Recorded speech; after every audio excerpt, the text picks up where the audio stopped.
কি লাগবে ভাই? ভাই আমার বউ সিজারের রোগী, হাসপাতালে ভর্তি। আমার একটা সাবান, একটা পেস্ট আর কয়েক পাতা শ্যাম্পু দেন। আসিফ, উনি যেগুলো চাইছে দাও। এই যে ভাই। নেন ভাই। ভাই কত হইছে? 300 টাকা। ভাই আমার বাকি টাকাটা দেন। বাকি টাকা দেবো মানে? কিসের টাকা? কি বলেন ভাই? মাত্র আমি 1000 টাকার একটা নোট দিছি, আমার বাকি টাকাটা দেন। থাপড়াই তো দাঁত ফলাই দিম ফাজিল। সকালবেলা মস্কার করছ না? দে টাকা দে। ঠিক আছে, সমস্যা নাই ভাই, টাকাটা আমি আপনাকে আবারও দিলাম। তবে একটা কথা মনে রাখেন, কেউ না দেখুক, ওই উপরওয়ালা তো দেখছে। টাকাটা নিয়েও আপনি অস্বীকার করলেন, আপনি একদিন ধ্বংস হয়ে যাবে। হয়েছে যান। ফাজিল দোকানদার।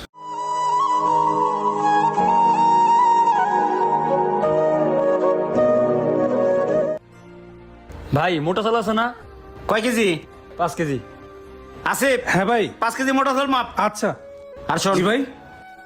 মিটার কমানো আছে না? ভাই ফিক্সড করা। গুড, মাপ দে।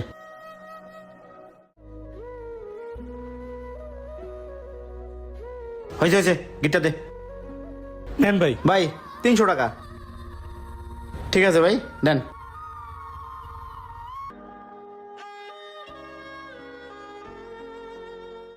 ভাই একটা কথা কই, কিছু মনে করেন না। ক।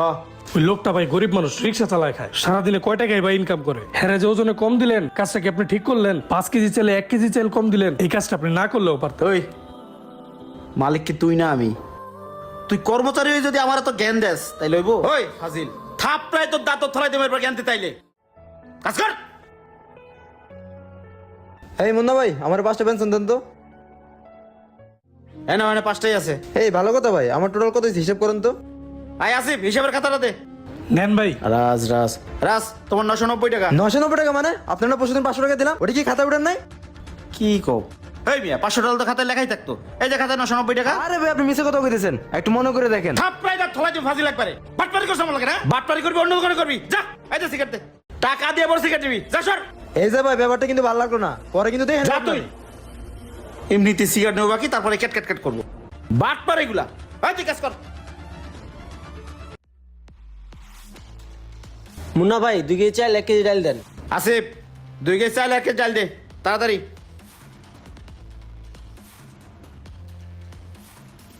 আরে এত মাপার কি আছে? চালু করে দে। এই যে ভাই। না ভাই, 140 টাকা। ভাই হিসাব করে খাতা লিখে রাখেন। আচ্ছা ঠিক আছে, যাও। আসিফ, হ্যাঁ ভাই। ওর নামে খাতায় লিখে রাখ। আর হন, 180 টাকা লেইস। ভাই বিল না 140 টাকা হইলো, 180 টাকা লিখমু। তোর ও তো বুঝে কাম নাই। তোর যা লাগতেছিস তাই লাগ। এই বেটা, বাকি নিতেছে, চালান খাইতেছি না? লেখ। আর কয়েলগুলো উঠে রাখ। কি ভাই, কি লাগবে? ভাই আমি গরম মশলার ব্যবসা করি, দোকানে দোকানে মাল দিয়ে বেড়াই। তা হঠাৎ আমার বউ অসুস্থ, আমার ইমার্জেন্সি বাড়ি যাইতে হবে। এখন আমার কাছে কয়েক কেজি মাল আছে, রাখবেন নাকি? কিরে আসিফ, মশলা রাখবো? ভাই রাইখা দেন, লাগবই তো, সামনে শুক্রবার আছে। ও আচ্ছা, দেহি ভালোই তো আছে। কত করিয়া? ভাই আমার 2200 টাকা কিনা, আপনি 2200 টাকা করেই দেন। 2200 না, ই করো 2000 করে দিব না, তাহলে মাইপে রাখি। আচ্ছা নেন, মাপ দেন। আসিফ, মালগুলো মাপ দে তো, দেখ তো কয় কেজি হয়। এত মাপা লাগবো না, হয়েছে? ভাই 24 কেজি। 24 কেজি? হ্যাঁ 24 কেজি হবে তৈলে।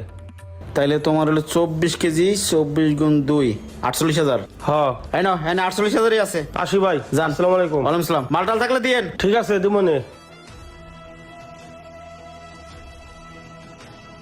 মাল আর কত 20 কেজি, 24 কেজি কোন তৈলো? দেখে মাই ভেই তো রাখছে। কালকে রাতে মেশিন ডিস্টার্ব দিছিল, মালটাও কম কম লাগতেছে। আরেকবার ভাইবা দেই তো। তাই তো, মাল তো আসলেই কম। দেই তো লোকটা কুদ্দুর গেছে। এই এই এই, কি হয়েছে? কই যাস? ভাই ভাই যারতে মশলা কিনছি, দেই তো লোকটা কুদ্দুর গেল। আরে কি হয়েছে? ভাই একটা তো আকাম হয়ে গেছে গা। কি কমিছে? কালকে রাত্রে মেশিনটা ডিস্টার্ব দিছিল, পরে? পরে আমি রিসেট মারছি। রিসেট মারার পরে 200 গ্রাম মাইনাস দিবার গিয়ে 200 গ্রাম প্লাস দিয়ে ফেলাইছি। এখন কেজিতে 200 গ্রাম বেশি দিয়ে ফেলাইছি। ভাই এখানে মাল তো আছে 20 কেজি, হিসাবে ওনারে 4 কেজি মালের দাম বেশি দিয়ে ফেলাইছি। কি কস? 4 দুগুণে 8,000 টাকা বেশি দিয়ে আছে। দেখ দেখ দেখ, কত গেছে দেখ। কিরে, এইগুলো ফাঁকা ওইগুলো ফাঁকা গেল কোন দিক? তোর জন্য আজকে আমার এই অবস্থা হয়েছে। 8,000 টাকা বেশি দিয়ে আছে। বাইরা, তোমার দোকান থেকে বাইরা যা। এই এই, তুই আমার দোকানে কি হয়েছে আসবি না। ভাই? আপনারা মারতেছেন কেন? কিছু হয় নাই। ভাই কি হয়েছে আমার থেকে শুনে, আমি ওনার এখানে যতদিন যাবত চাকরি করতেছি, উনি কেজিতে মানুষকে 200 গ্রাম করে কম দেন, 800 গ্রাম দেন। আজকে যখন আমি মিটারের 200 গ্রাম প্লাস করে ফেলছি, উনি আমাকে চাকরি থেকে বের করে দিতেছে। ভাই তোমার কিছু বলতে হবে না, আমি ওনার সম্বন্ধে আগে থেকেই জানি।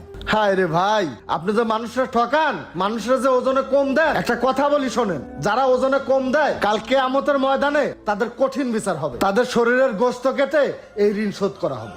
মানুষ আপনাকে বিশ্বাস করে আপনার দোকান থেকে পণ্য নেয় আর আপনার সেই বিশ্বাসের সুযোগ নেন। কি বলবো ভাই, আমাদের দেশে এখন অনেক সহজ সরল মানুষ আছে যারা ওজন সম্পর্কে কিছুই বোঝে না, আপনি তাদেরকেও ঠকাচ্ছেন।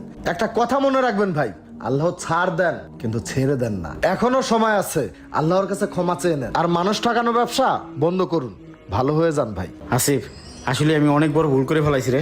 টাকা পয়সার নেশে আমি অন্ধ হয়ে গেছি। ভাই,